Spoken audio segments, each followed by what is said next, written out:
online. He is back online. $30,000, Tanya, is on the line, as well as 100 points for the winner of this Armageddon. Round of applause. Let's go. A Bishop's opening and Alireza Firouzja sticking to his guns, sticking to what got him here in the first place. Magnus starting with 7 minutes on the clock. That's a bold move. It's a bold move, but Magnus needs only a draw for the championship. Alireza Firouzja has to win on demand with the white pieces, gets those extra minutes on the clock, and it's a bold opening as well, Daniel. Black gets the central control, but that also means that white can start targeting these central pawns early on once there's a trade on d5. Yeah, the Bishop's opening is a good balance, right? It's not as theoretical as the Italian, but it's a very cagey opening, and Alireza is playing this more modestly. There's the sort of Hikaru way of playing the Bishop's opening, which is more aggressive. He's playing this almost like a King's Indian attack, right? Keeping his pawns on d3 and e4, and often in almost all e4 openings, the knight makes its way to g3. At the same time, you have to be very, very careful. Knight to c5, you don't want to give away your light squared bishop, and you don't want a total liquidation in the center. I don't like this. Especially as white, symmetrical pawn structure, no d4 break on the cards anymore for Alireza. So now he needs to, it's going to be a maneuvering game, right? First question, where do you put that knight from d2? Because you need to open up that bishop on c1. You still have to complete your development. Meanwhile, black's knight can already fall back on e6. Now it's being forced to, Daniel, and start eyeing those dark squares, specifically the f4. Whoa. I'm very surprised at knight f4, because typically allowing the e-pawn to inch forward to e5 like that is a bad idea. You're taught to avoid this. So I don't think Magnus needed to rush with knight f4, maybe feeling the pressure of the clock. And knight to d6 apparently gives a big advantage for white. Bishop takes d6. Is there an intermezzo with queen to d3 hitting h7 and setting up e takes d6? That is sick. No, but that's unfindable. But it's beautiful. It's a very cool idea because, and the point you need that intermezzo is because of the massive pin along the e-file. So you can't recapture on d6. And now queen to d3, this would be game over. You just blundered into the whole line. Queen d3, as you pointed out. That is one heck of a move. Queen takes pawn is not just a check. Queen h8 is game over.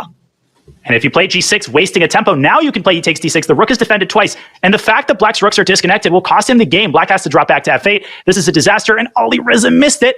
That was a huge chance. It wasn't winning for white, Tanya. I mean, knight d6, black could have slid the rook away, but it would have been big, big trouble. Now Magnus has a chance to slide his rook away from the line of fire.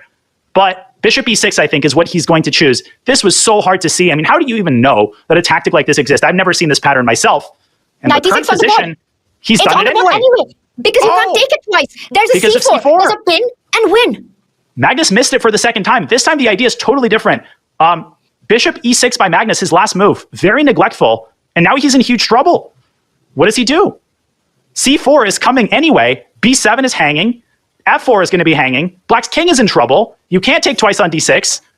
You might have to give up a piece here if you're Magnus Carlsen. You might have to take twice on d6 and then take on b4 and try to save that piece down endgame. Unbelievable. And Magnus on the camera, he was shaking his head as well. He completely missed this knight jump to d6. And with the championship on the line, this could be the decisive moment. This could be the moment that really matters. And look at that. He looks away. There's no increment. He needs to make a decision. He needs to make it fast. Daniel, what happens if he just slides the rook? What if he tries to defend everything in the position? Rook b8, for example, is on the it's possible, but white will play c4 anyway, tossing the knight out of d5, and then the f4 pawn is going to fall. And once the f4 pawn falls, white has this mating idea with queen h6, knight g5. I think that the most prudent option for Magnus is to take twice on d6. Well, the most prudent option was to not allow knight d6, but having allowed it, he's going to go rook d8. He's not going to give up the piece. He is in mortal danger here. c5 by Alireza. Look at this beast. Look at this beast on d6, bishop to e4. Alireza not even hurrying Tanya to take the pawn on f4. He's going to do it in the best possible version. He's totally winning. Alireza in beast mode right now. Knight d4. I mean, he doesn't rush with that move. c5 played, bishop e4. You're pointing out, bring out that other knight, c6. Oh. The position is just falling apart for Magnus. Total collapse. Magnus has to play this miserable move, bishop to d7. Now Alireza is going to take this knight. I think that it's the perfect time to just take on f4. And this knight on d6 is going to seal the deal. Alireza is also up 2.5 minutes on the clock. This game, Magnus is reeling. He's shocked right now, and Alireza is playing this perfectly. Rook b8, still fighting though. It's not over. It's never over when you're playing against Magnus, but look at the position. He's up a pawn. Look at those two knights. Yes, you've got the bishop pair as black, but there's no hope for the bishops so far. Completely killed by white's activity. Knight on d4, knight on d6, beautifully placed. At some point, the c-pawn moves forward to c6. Daniel, it might even be possible right now. This is going from bad to worse, and look at the clock situation. Magnus touching the 4-minute mark. He's disgusted with his position. He's completely lost, and I think the only chance for Magnus might actually be to try to swap all of the rooks. Take on b1, play rook b8, and pray that Alireza plays c6 prematurely. I don't see a single way for black to survive longer than a few moves, but we know that Magnus is not going to go down easy. He does play rook b8. I like this approach. And if you're Firouzja, you trade on b8. Do you play c6? When is the right moment to strike and to cash in your chips? Is it now? Is it now? It's so tempting. It's so tempting to just start pushing this passer. There's no attack on it. You're hitting the bishop. You could also play really slow because what does black want? What is Magnus's next move? Tanya, Greg Shahadi in the chat says, what we're all thinking, this is the worst position I have ever seen. It really might be. Black has no moves. You can play h4. You can play this Magnus style, right? Get your king to a better spot. But you don't want to overdo it. At some point, you need to cash in your chips. The position is not going to win itself. And I think Firouzja is calculating c6. Oh my God. And I would be so tempted to play c6 right now because you really don't see what's wrong with it. The only thing is that the d6 knight gets slightly destabilized, so you might have to watch out for future moves like f6, targeting that e5 pawn. Knight f3 and c6. I thought bishop to e8 was a slightly annoying response. Alireza tries to find a better moment to do it. He swings his queen to b4, trampolining from side to side, chiseling his way into black's position. Can Magnus stop it with bishop c6? Does he run into knight d4? Maybe the bishop can park on a8. Huh. Look at that defensive resource by Carlsen. Not so fast. Not so fast. Alireza still has some work to do, Tanya. Magnus, you have to play this all the way through, and you have to play your best chess to beat him, even from this position. Yes. Even for someone like Alireza Firouzja, you cannot write him off. Give him one chance, and your advantage will be gone. Knight d4 really wants to be played, but Daniel, that does leave the e5 pawn once again tender. So once the bishop falls back, you'll have to answer some questions. What you're doing about the threat of queen takes pawn. Do you want to commit with f4? Do you want to overpush? But look at that. It's another Alireza jumping into c8. Man, the back rank has been so adroitly used by minor pieces throughout this match. Bishop to b8 from Magnus. Now we have knight to c8, and it's Alireza's stallion who might have the final word. Is he just going after this pawn? Why not? Why not? Why Help not? yourself. But the knight is trapped on a7. The bishop from a4 takes away the key squares. So you've got to be a little careful over the next few moves to make sure that the knight has a way home. Or at least you have some tactics like c6 always. Locating forced win. Locating forced win. Where is it? Because knight to d4, Tanya, bishop takes e5. Very, very easy to forget that this pawn is now very, very tender. You would love to play knight a7 to d6. That would be the best move. Queen b7? Why not? That's got to be it. That's the secret sauce. Bishop. If you take the pawn on e5.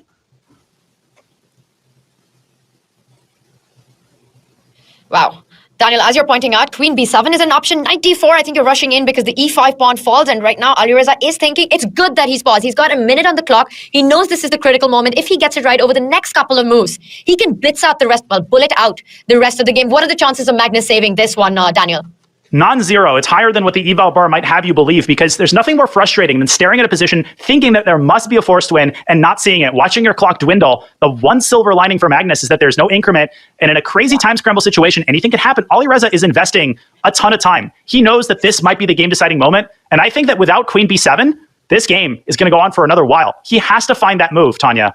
If he doesn't find it, Magnus has a chance, and he's found it. He's going to bring the hammer down with c6 on the next move.